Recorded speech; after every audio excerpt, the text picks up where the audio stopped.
Anak miat katu buat bedang urung doha. Lagi mah. Katu buat anak miat bedang urung doha. Lagi mah maka kita nyong miat sama anak miat nyong mana miat. Tidak. Apa anak miat tunggu tidak mesti harus anak miat harus tak pegang. Tidak mesti harus kita lihat dia tidak paham. Tidak baru tahu. Pernah tak beli bedang.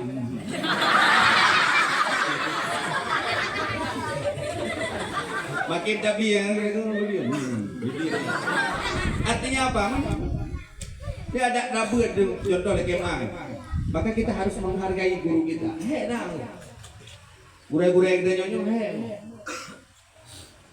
Pimpinan-pimpinan daerah, pimpinan-pimpinan balai, guru-guru hei dah. Tabat guru itu buat yang najis 25 dah. Kena juga kemayang. Kena juga kemayang. Kada kalau Allah di bawah. Kena juga. Kena dengunya kaji buat. Kena. Yang mau juga qabalallahu minna wa minkum. Kena dengunya. Minna.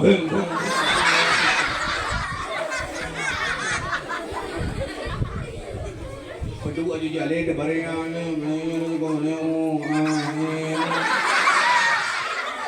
Kau juga banyak barang biba di kau barang buta, barang babi buta.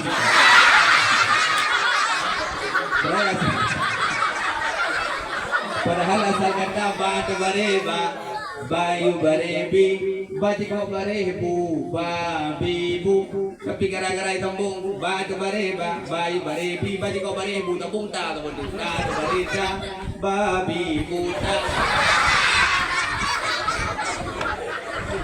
Padahal itu lele gue, hai kan babi buta, babi bu. Itu juhai gua abah. Kita aneh.